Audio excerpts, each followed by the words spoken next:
Okay students, अब हम discuss करेंगे definition of financial management. Read करते हैं।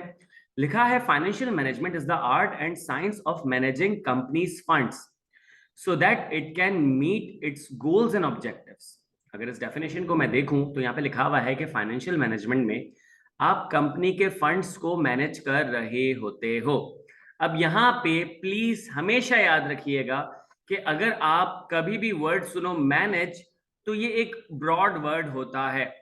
मुझे हमेशा से लगता था कि मैनेज का मतलब ये होता है किसी भी चीज को प्रोसेस करना, मैनिपुलेट करना, चेंज करना, उसमें एडलेस करना इज कॉल्ड मैनेज। लेकिन यहाँ पे मैनेज का वर्ड थोड़ा सा ब्रॉड होता है कि यहाँ पे अगर आप किसी चीज को इंट्रोड्यूस भी कर रहे हो, स्टार्ट भी कर रहे हो, उसे एंड भी कर रहे हो, एग्जिट भी करा रहे हो, तो वो भी मैनेजमेंट का पार्ट होती है। कि let me give you an example of computer. कि कंप्यूटर में अगर मैं किसी डाटा को प्रोसेस कर रहा हूं तो मैं उसे कहता हूं टू मैनेज। लेकिन यहाँ पे आप जो डाटा को इनपुट के तौर पे एंटर कर रहे होते हो, फिर उसे जो प्रोसेस कर रहे होते हो, फिर उसे डिस्प्ले कराते हो, यानी कि आउटपुट के तौर पे एग्जिट कर रहे होते हो, this entire procedure is called manage. अब यहाँ पे लिखा हुआ है कि आप फाइनेंशियल मैनेजमेंट के अंदर कंपनी के फंड्स को मैनेज कर रहे होते हो, यानी कि फंड्स को इंट्रोड्यूस भी कर रहे होते हो, एंटर भी करा रहे होते हो, इंटरनली उसे प्रोसेस भी कर रहे होते हो, और फिर उसे एग्जिट भी करा देते हो, यानी कि कहीं और पे री इन्वेस्ट कर देते हो या उसे एक्सपेंस आउट कर देते हो। अब लिखा हुआ है कि जब आप कंपनी के फंड्स को मैनेज कर रहे होते हो तो आप आर्ट को भी अप्लाई करते हो, साइंस को भी अप्लाई करते हो। सर, आर्ट का मतलब क्या है, साइंस का मतलब क्या है? सबसे पहले लिखा हुआ है the science part belongs to analysing data and cash flows. कि जब आप कंपनी के फंड्स को मैनेज कर रहे हो तो उसमें जो भी डाटा आप एनालाइज करते हो, कैश फ्लोज को रीड कर रहे होते हो, एनालाइज करके इंटरप्रेट करते हो, कंक्लूजन्स ड्रॉ करते हो, या कोई प्रोजेक्शंस दे रहे होते हो, तो ये साइंस का पार्ट है। साइंस का जो पार्ट होता है वो बिलोंग करता है फैक्ट्स एंड फिगर्स पे, वो नंबर्स पे बेस करता है, वो ओपिनियंस पे बेस नहीं करता। The art part belongs to optimum use of resources. के आर्ट के अंदर आप अपनी ओपिनियंस, अपनी फीलिंग्स अप्लाई कर रहे होते हो। कि लेट्स से अगर आप अपने फंड्स को मैनेज कर रहे हो और अगर आपने अपनी नेक्स्ट क्वार्टर की सेल्स को एनालाइज करना है, तो आप क्या करोगे कि पिछली 10, 15, 20, 25 सेल्स को क्या करोगे, आप उन्हें एनालाइज करोगे, उन्हें आपस में कंपेयर करोगे। कंपेयर करने के बाद परसेंटेज इंक्रीमेंट और परसेंटेज डिक्रीज देख रहे होगे, तो आपको आइडिया हो जाएगा कि एक ट्रेंड नजर आ रहा है, और उसी ट्रेंड को अगर मैं फॉलो करूं तो आप अपनी अगली क्वार्टर की सेल्स को भी इंटरप्रेट कर सकते हो, कंक्लूजन ड्रॉ कर सकते हो। तो this is the science part. लेकिन लेट्स से अगर आपसे पूछा जाए अगले क्वार्टर की सेल्स क्या होगी, तो आपने कहा कि एक ट्रेंड तो मौजूद है, मुझे नजर आ रहा है, लेकिन अभी जो है पॉलिटिकल इनस्टेबिलिटी है, इसके अलावा जो है एक एंडेमिक चल रहा है या एपिडेमिक चल रहा है या फिर पैंडेमिक चल रहा है, तो उसके मद्देनजर मुझे लगता है कि सेल्स में इतना ड्रास्टिक पॉजिटिव या नेगेटिव चेंज होगा। तो ये जो आप इतनी सारी कहानी कर रहे हो, this is called art part. तो आई होप आपको ये बात समझ आ गई होगी। तो यहाँ पे जो आपके पास इंपॉर्टेंट एरिया है, मैंने आपके लिए यहाँ पे मार्क कर दिया है, बहुत इंपॉर्टेंट है, प्लीज इसे गौर से देखिएगा। फिर फाइनेंशियल मैनेजमेंट के दो इंपॉर्टेंट एस्पेक्ट्स हैं, फाइनेंशियल मैनेजमेंट के दो इंपॉर्टेंट फीचर्स हैं। Feature number 1, all business decisions have financial consequences. आप बिजनेस से रिलेटेड कोई भी डिसीजन मेकिंग करो, कोई भी प्लानिंग करो, कोई भी एग्जीक्यूशन करो, तो हमेशा याद रखना उसके कोई ना कोई फाइनेंशियल कॉन्सिक्वेंसेस होंगे। आपने एक मार्केटिंग कैंपेन चलानी है, तो वहां पे आप जो भी टेलीविजन कमर्शियल बनाओगे या न्यूज़पेपर ऐड बनाओगे या फिर रेडियो ऐड बनाओगे, उस ऐड की मेकिंग की कॉस्ट होगी, तो ये फाइनेंशियल कॉन्सिक्वेंस है। आप टेलीविजन कमर्शियल टेलीविजन पे चलाओगे, आप social media commercial social media पे चलाओगे, या यूट्यूब कमर्शियल यूट्यूब पे चलाओगे, या social media add social media पे चलाओगे, या न्यूज़पेपर ऐड न्यूज़पेपर पे चलाओगे, या रेडियो ऐड पे चलाओगे, तो वो ऐड चलाने के भी पैसे होते हैं, फाइनेंशियल कॉन्सिक्वेंस है। अगर आप अपनी किसी भी एसेट को परचेज करते हो तो परचेज करने का मतलब है कि आपने पैसे देने हैं, फाइनेंशियल कॉन्सिक्वेंस है। उसे इंश्योर करवाते हो कि वो खराब ना हो जाए, या अगर खराब हो जाए तो कम से कम आप उसके पैसे ले सको। तो इसका मतलब है कि इंश्योरेंस एक्सपेंस जो आप पे कर रहे हो उसके भी फाइनेंशियल कॉन्सिक्वेंस है। आप फैक्ट्री चला रहे हो उसके भी फाइनेंशियल कॉन्सिक्वेंस है। आप फैक्ट्री बंद करके बैठे हुए हो उसके भी फाइनेंशियल कॉन्सिक्वेंस है।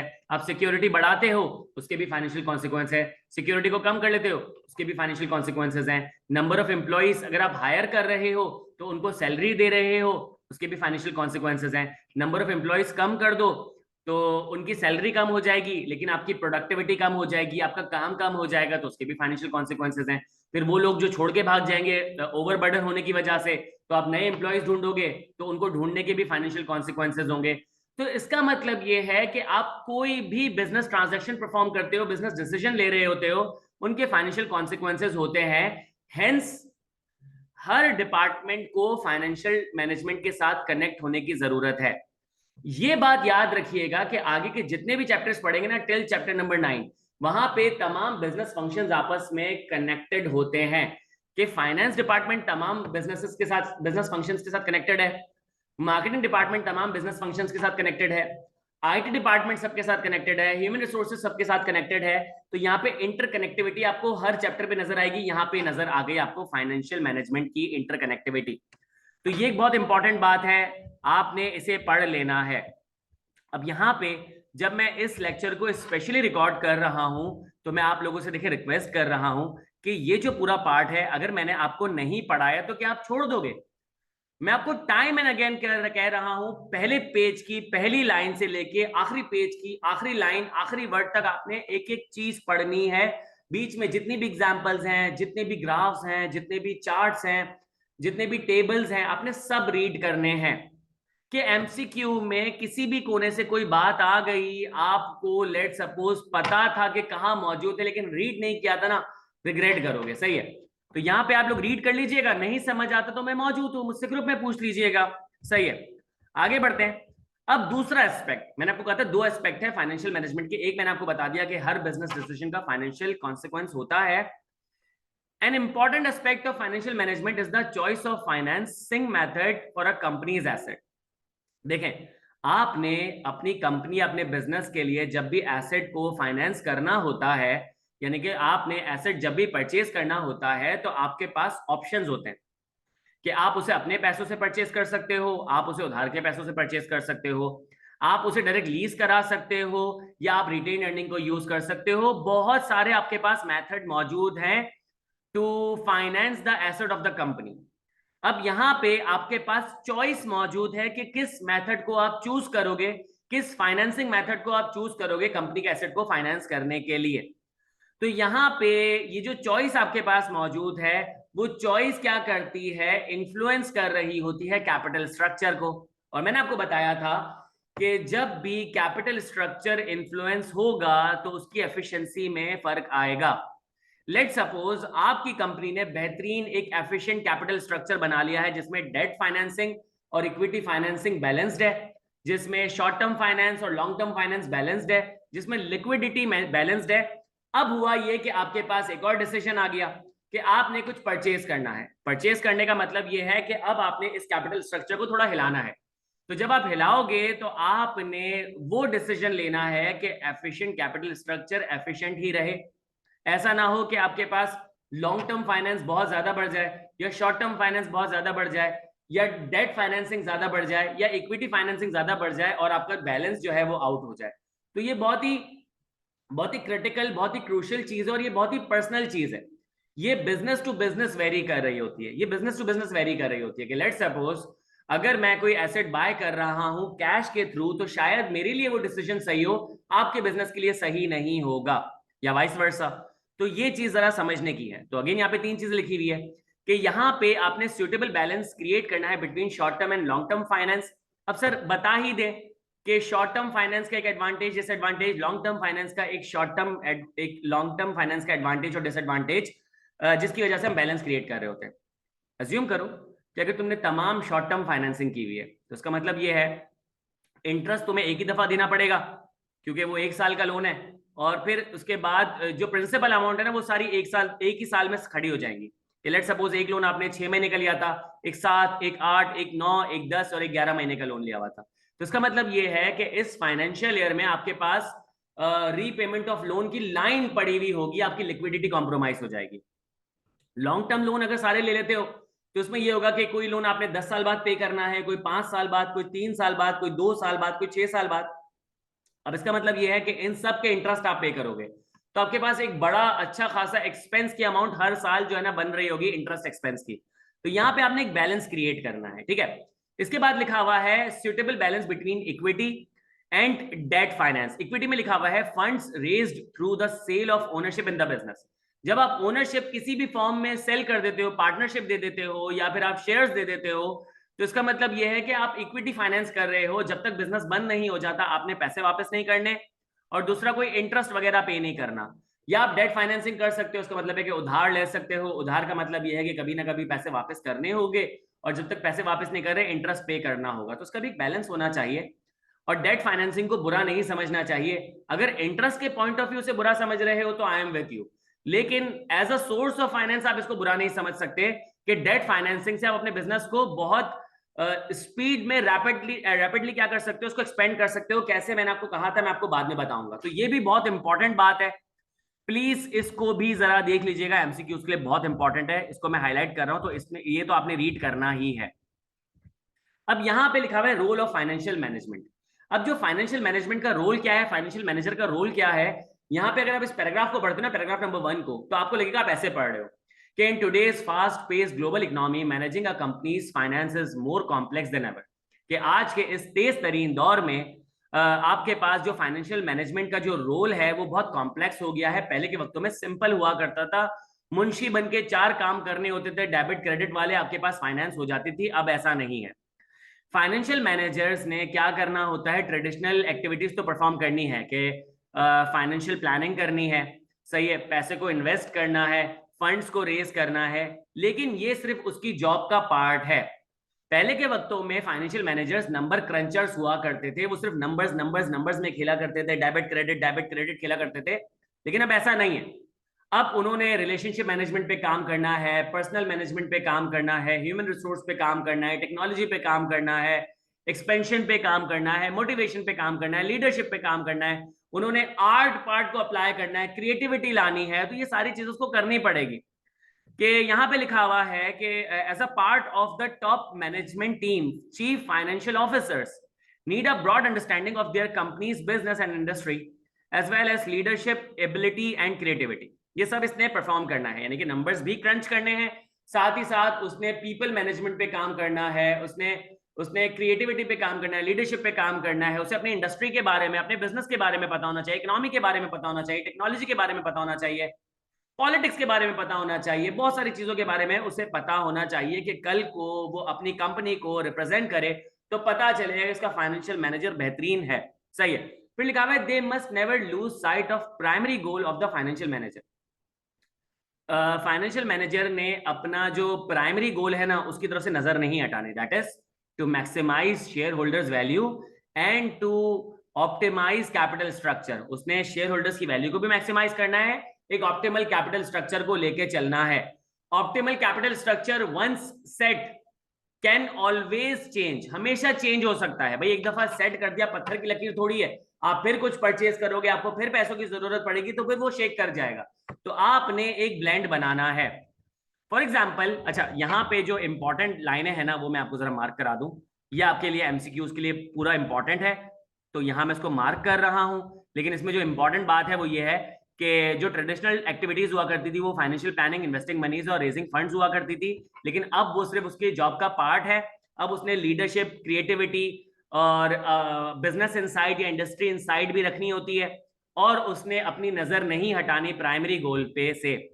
लिखा हुआ है for example a financial manager will track day to day operational data such as cash collections, disbursements to ensure that the company has enough cash to meet its obligations. पहला काम तो उसने liquidity ensure करना है कि कितना cash collect हुआ, कितने पैसे दे दिए, ताकि हमें पता हो कि डे एंड में हमारे गले में कितने पैसे पड़े हुए। लेकिन अगर मैं लॉन्गर होराइजन की बात करूं, लंबे टाइम की बात करूं, तो यहाँ पे उन मैनेजर्स ने इंश्योर करना है कि कंपनी को आगे जाके मैन्युफैक्चरिंग फैसिलिटी ओपन करनी पड़ सकती है, नए बिजनेस को इंट्रोड्यूस करना पड़ सकता है, नए प्रोडक्ट को इंट्रोड्यूस करना पड़ सकता है, तो फिर वहां पे क्या क्या चीजें हो सकती हैं, क्या क्या चीजें आ सकती हैं।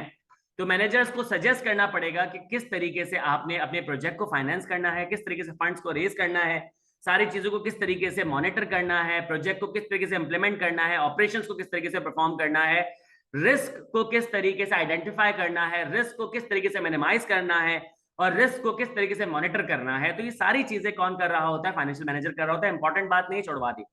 अब इंपॉर्टेंट बात आई है यहाँ पे, जो 3 की एक्टिविटीज की हम ऊपर बात कर आए थे, जरा वो पढ़ तो लें कि वो 3 की एक्टिविटीज है क्या, कि जो ट्रेडिशनल काम कर रहे होते थे फाइनेंशियल मैनेजर्स।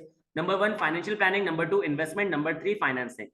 कि यहाँ पे आपने अपनी फाइनेंशियल प्लानिंग करनी है, यानी कि पूरे साल के या 2 साल के या 3 साल के फाइनेंसेस को प्लान कर लेना है।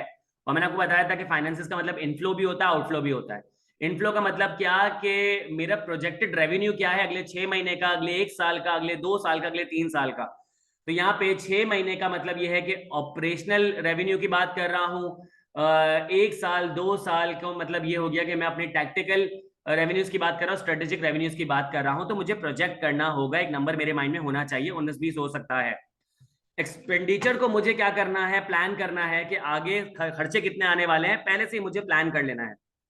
और इन रेवेन्यूज को, इन एक्सपेंडिचर्स को अकोमोडेट करने के लिए मुझे आगे जाके कब कब फाइनेंस उठाना पड़ेगा, फाइनेंस अरेंज करना पड़ेगा, कौन कौन से सोर्सेज ऑफ फाइनेंस की तरफ जाना है, ये सारी प्लानिंग का पार्ट होता है। इन्वेस्टमेंट एक्टिविटीज परफॉर्म कर रहे होते हैं कि अगर आपके पास लिक्विडिटी तो है, लेकिन लिक्विडिटी से ज्यादा पैसे मौजूद हैं, कि लेट सपोज मुझे पता है कि ऑन एवरेज मुझे एक दिन में 1 लाख रुपए कैश रखना है, लेकिन अगर मेरे पास एक दिन में 10 लाख रुपए से ऊपर का कैश है, तो उसका मतलब यह है कि 9 लाख रुपए मैं वेस्ट कर रहा हूं। टाइम वैल्यू ऑफ मनी के रूल के हिसाब से मेरा पैसा डेप्रिशिएट हो रहा है, मैं उसे किसी बिजनेस में इन्वेस्ट कर देता और उस बिजनेस में इन्वेस्ट करता जहां पे रिटर्न हाई है और रिस्क कंपैरेटिवली कम है। तो इसका मतलब यह है कि फाइनेंशियल मैनेजर को इन्वेस्टिंग एक्टिविटीज की तरफ देखना पड़ेगा। सही है। लेट सपोज आपके पास 3 बिजनेसेस हैं, आपके पास 3 ऑप्शंस है फाइनेंस के। एक बिजनेस है जिसमें आपको रिटर्न मिल रहा है 30% और रिस्क वहां पे है लेट सपोज आपके पास 20%।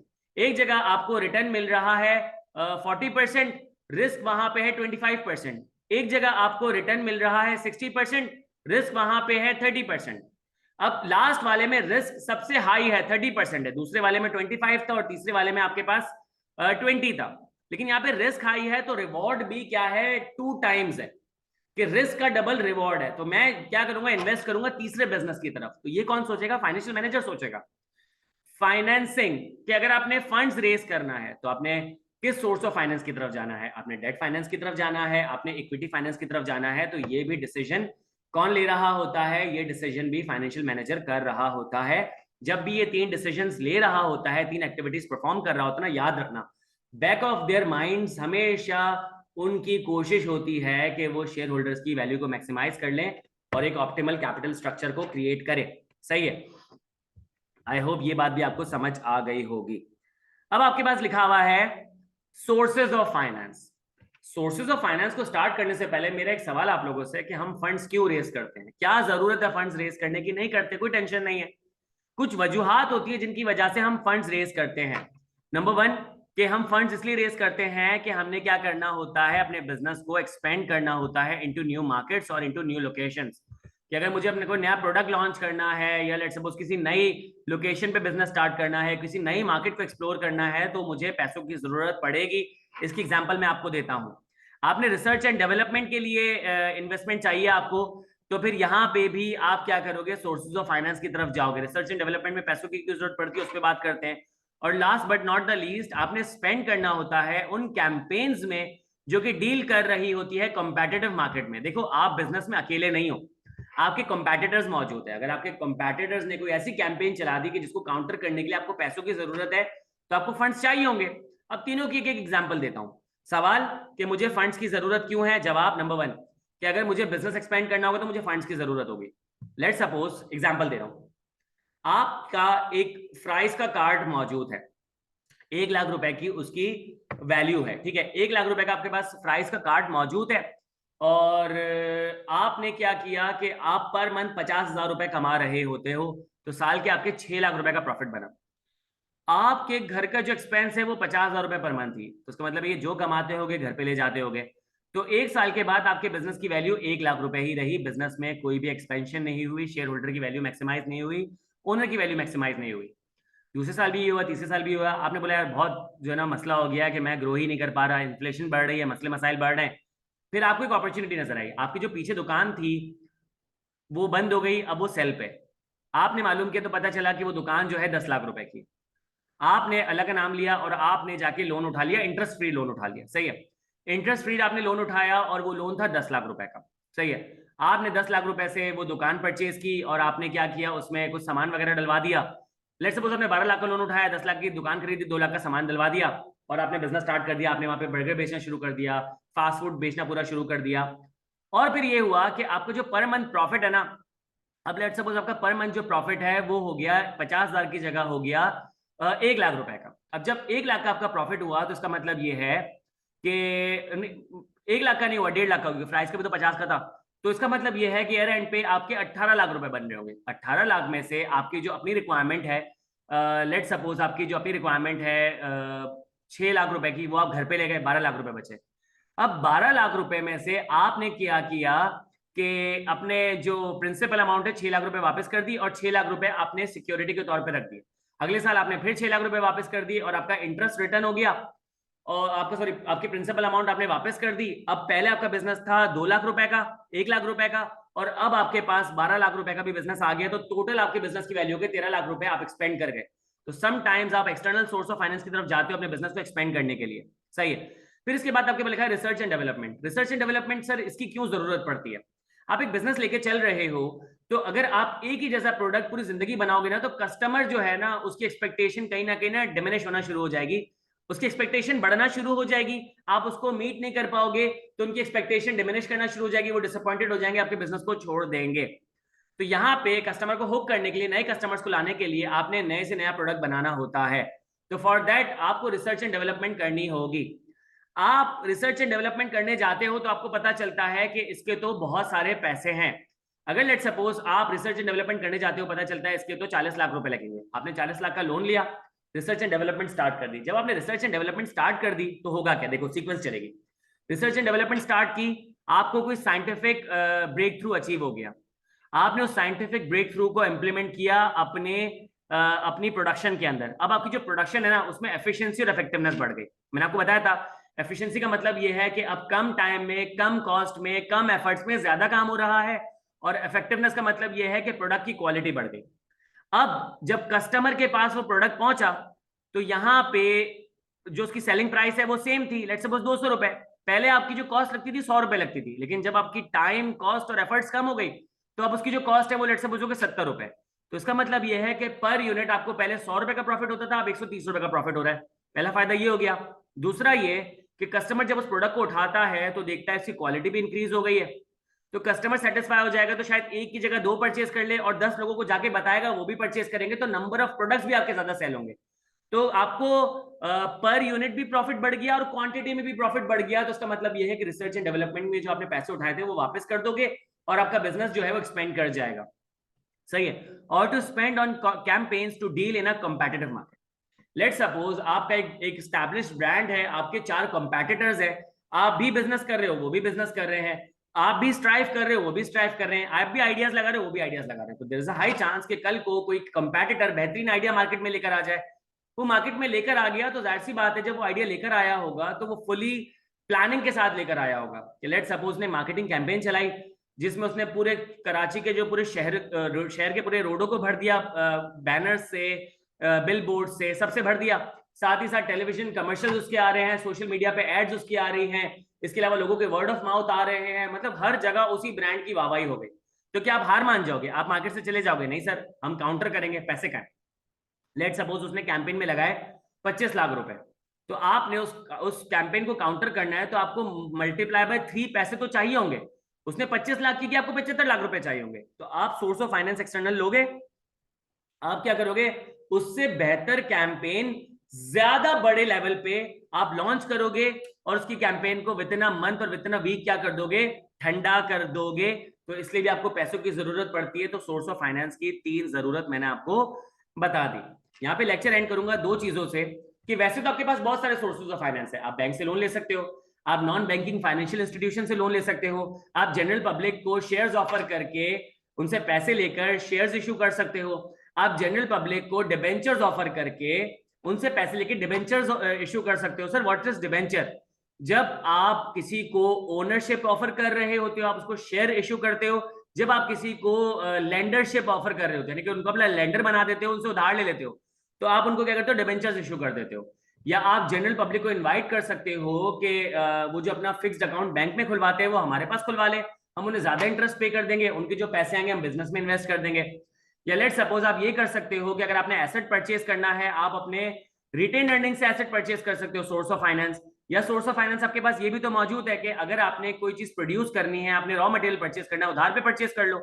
या फिर ये भी तो हो सकता है कि अगर आपने कोई प्लांट परचेज करना है, आप पैसे देके परचेज करो, आप लीज पे परचेज कर लो। और भी बहुत सारे सोर्सेज ऑफ फाइनेंस है, लेकिन ये जितने भी सोर्सेज ऑफ फाइनेंस है ना, ये दो में कैटेगराइज होते हैं, डेट कैपिटल और इक्विटी कैपिटल। अगली क्लास में डिस्कस करेंगे, ख्याल रखिएगा। Thank you so much. I hope आपको सारी बातें समझ आ गई हो। अल्लाह हाफिज।